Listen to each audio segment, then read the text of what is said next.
Welcome to Drippings from the Honeycomb, the official podcast of Another 12 Ministries. We are so glad that you have decided to join us as we enjoy the sweetness of God's Word, one verse at a time. Welcome to episode 4 of our journey through the book of Ruth, as we take a look at the Christmas story, the story of Jesus, through this incredible Old Testament book, and we look to see the parallels that God gave to his people and to us of the coming Messiah, of the Redeemer in the Old Testament. Now, in the last episode, we left Ruth with Boaz on the threshing floor, where Ruth had petitioned Boaz to redeem her, to, in her words, spread his wings over her in protection, to take her as his wife, and to raise up a line to her dead husband, to Elimelech, the dead husband of Naomi, so that that line wouldn't die out. The goal was to perpetuate that line, to keep it going, to keep the inheritance within the family, and ultimately from that line would come the Messiah. So we can see that this whole story is building to a central theme that God is defending the line that his son will come from. And this is such a beautiful picture of God's sovereignty interrupting human history and orchestrating human history and guiding everything that goes on in human history for his own glory and for his own purposes. And when Ruth left the threshing floor, Boaz gave her a lavish gift of grain. It was kind of like a wedding present. I'm going to make this happen. Don't worry, I'm going to take care of this matter, and to show you that I'm serious about it, I'm going to give you this large gift of grain, this provision, this indication that I will be providing for you from this point forward, and for your mother-in-law. And the reality of this is confirmed by the reaction of Naomi when Ruth comes back from the threshing floor in the morning, and she's got this very lavish gift from Boaz of ample provision for Naomi and Ruth. Naomi points out that the kinsman redeemer, Boaz, has accepted her request, that he will see to the matter that day. In other words, this is of utmost importance to Boaz. Naomi understands that. He's not going to sit on this. He's not going to forget about it. He's not going to let a lot of time pass. He is going to deal with this today. However, in the conversation that Boaz and Ruth have on the threshing floor, when Boaz responds to Ruth's request for redemption, Boaz notes that he is not the first redeemer in line to potentially redeem Ruth and Naomi. There is another family member who is also a redeemer who actually has the first right of refusal on this redemption. He has the first claim. So if Boaz wants to redeem Ruth, if Boaz wants to be the one who steps into these shoes as the redeemer, he is going to have to act shrewdly, to act intelligently, so that he can get the other redeemer to give up his claim.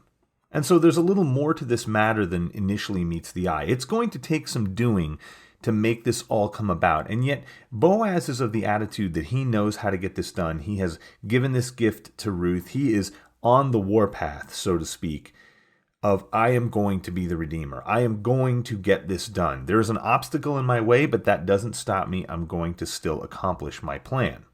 And he does exactly what Naomi predicted he would do. He immediately goes up to the city gates, and he takes a whole bunch of people with him that are significant leaders in the city, elders in the city, 10 men. He wants this to be well witnessed. He doesn't want any challenge to his redemption. If he is able to make this happen and redeem Ruth, there will be no challenge whatsoever. He wants to make sure that everything is done legally, everything is done precisely, and that no one will ever be able to contest the fact that he was the Redeemer in the future. So Boaz gathers these men, he goes to the city center, he waits for this other redeemer to pass by, and when he does, he grabs him. And he says, hey, come over here. I want to talk to you about something. Naomi has come back. Naomi is selling a piece of land. Now, Boaz shows his intelligence and his creativity in the way he presents this to the primary redeemer, the one whose claim supersedes him. He presents the land first. Land was extremely valuable in the first century. It's still valuable today, but even more so back then because the inheritance was allotted to families. So to be able to buy and redeem an inheritance meant that this property would stay with that redeemer permanently. It would stay within the line of that redeemer. And that's different from simply purchasing land, because if you purchased land in Israel, at the year of Jubilee, which happened every 50 years, all the land returned to the family that had originally inherited it. So the reality in Israel with buying and selling land was actually that it was more bought and sold for a period of time. In fact, the way land was valued in Israel is that the value was calculated based on the number of years until the Jubilee, until this land would have to go back to its original family of inheritance. And God had made it this way because God said, look, I actually own all the land in Israel. I give it to you to steward for me, but the land belongs to me. And so I want it to always reset back to its original boundary lines every 50 years. That way, no family finds itself without an inheritance in Israel. Now, for the buyer of the land, this might not have been such great news because you bought the land, you eventually had to give it back. And that's why God set stipulations for how the value should be tabulated for parcels of land within Israel. But for a family that was struggling, a family that was destitute, a family that had fallen on hard times, this was very good news because it meant that within at least one or maybe two generations, your family was going to get its original inheritance back. Your family was going to be restored. You were never more than 49 years away from a restoration. And that is a big, big deal, especially in the ancient world. But this land sale is different. This land sale is not a sale, it is a redemption. The parcel of land that is redeemed that belonged to Naomi and Elimelech will stay with the Redeemer and his descendants forever. Now, the interesting thing here is Boaz presents this as a redemption of Naomi. And that's critical to understand that he does that first because he explains that Naomi is selling the piece of land for redemption. Naomi is beyond childbearing years, and so there's no chance of a compromised inheritance for the purchaser buying from Naomi.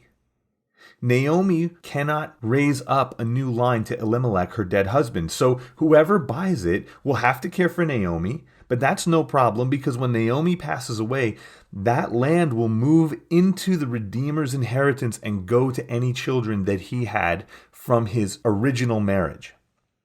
That means that his family estate will be enlarged permanently. So the way Boaz presents it initially, this is an excellent opportunity. It is something that the first Redeemer would definitely want to take advantage of, and he does. He immediately says, I will redeem it.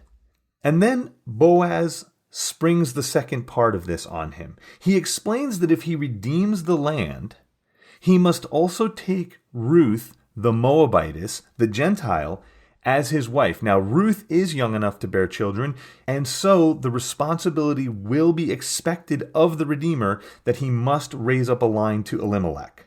By revealing this, Boaz changes the entire picture. Now what looked like a financial windfall for the Redeemer is actually a loss, because he will have to raise up a second line of generations. And that land that he buys won't go to his initial inheritance. It will be split and stay with the heirs that Ruth yields to him. In other words, the money that he spends on that field will come out of the inheritance that was going to go to the children from his first marriage permanently, because that land will never leave the descendants that he has with Ruth. On top of that, he will have to be united in marriage to a Gentile woman. He will have to take that position of scorn within Israel, that he is married to a Gentile woman, and that is not really lessened by the fact that he is taking up a redemptive part of levirate marriage. He is still going to be looked down upon. He is still going to have to endure the fact that his children by that union will only be half Jewish. They will be half Moabites as well. And that leads us to the verse that we're going to look at in detail, which is Ruth 4:6, and it reads, Then the Redeemer said, I cannot redeem it for myself, lest I impair my own inheritance. Take my right of redemption yourself, for I cannot redeem it. You see, Boaz knew that he was the only one who could really redeem Ruth.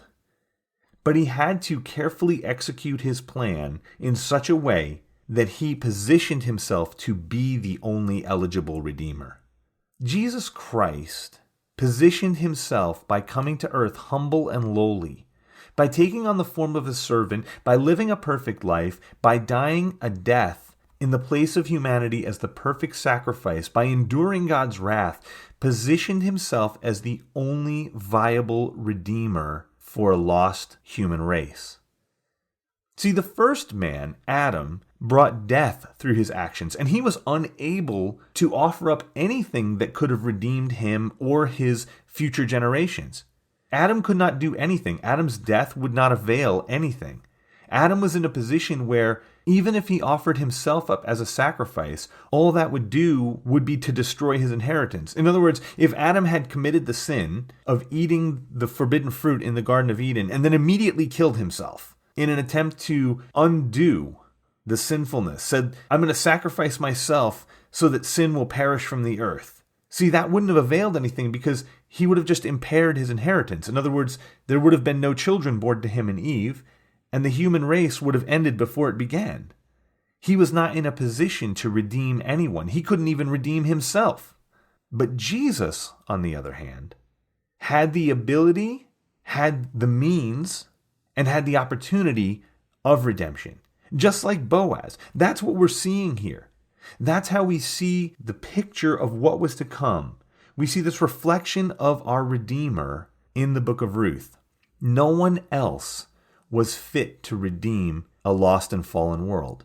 Just like in the story of Ruth and Boaz, no one else was fit to redeem Ruth. It was going to be Boaz or no one else. Even though the initial reaction from the other redeemer was, yes, I'll redeem it, when he found out that the redemption included redeeming the line of Elimelech that was cut off, not just buying the property, but actually redeeming and continuing the line, he realized he was no longer in a position to execute that redemption. And so he had to withdraw himself as a redeemer. He was not a redeemer because he was not actually capable of redeeming that line. He was not capable of raising up a new line. And this picture is an amazing foreshadowing of the surpassing uniqueness of Jesus Christ. Jesus Christ, fully man, fully God, born of a virgin, fulfilling the prophecies, living a perfect life, honoring God in every way, exhibiting the power of divinity, dying a sacrificial death for something he wasn't guilty for, taking the sin of the world upon him and bearing the wrath of God in him, and then rising again to life and ascending to the Father to prepare a place for us with a promise that he'll return. He is unique. And Boaz is, in an extremely small way, a picture of that incredible uniqueness. See, through the story of Boaz and Ruth, we get to see that the Redeemer, the true Redeemer from God, was going to be unique. There was only going to be one. There weren't going to be 50 Messiahs, all of whom might be able to perform the work. There weren't going to be 10 Messiahs, or 5 Messiahs, or 3 Messiahs, or even 2 Messiahs. There was one Messiah, one Son of God. He was going to make it very plain who he was. The evidence of who he was going to be undeniable. And he was going to take up the redemption of his people. No one else. Because no one else had the ability, no one else had the resources, no one else had the opportunity, and no one else had the willingness to redeem the entire world and to bear the wrath of God. Only Jesus Christ, the true kinsman redeemer, could do what he did for us. So as you celebrate this Christmas season, focus on the uniqueness of Jesus Christ. The fact that he alone is the one who could be the Redeemer. He invalidated all other claims to being a Redeemer. To be sure, there were many false messiahs before Jesus, just like there have been many false Christs since he came. But he alone is the only one who is able. And not only was he able, but he was willing, and he did everything he came to do, and he accomplished salvation for his people.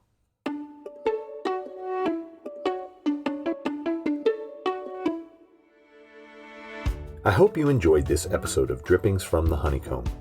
If you would like to learn more about Another 12 Ministries and the work that we are doing to train youth ministry leaders to bring the gospel to young people, visit another12.org. If you would like to support our ministry, click on the donate link in the description below.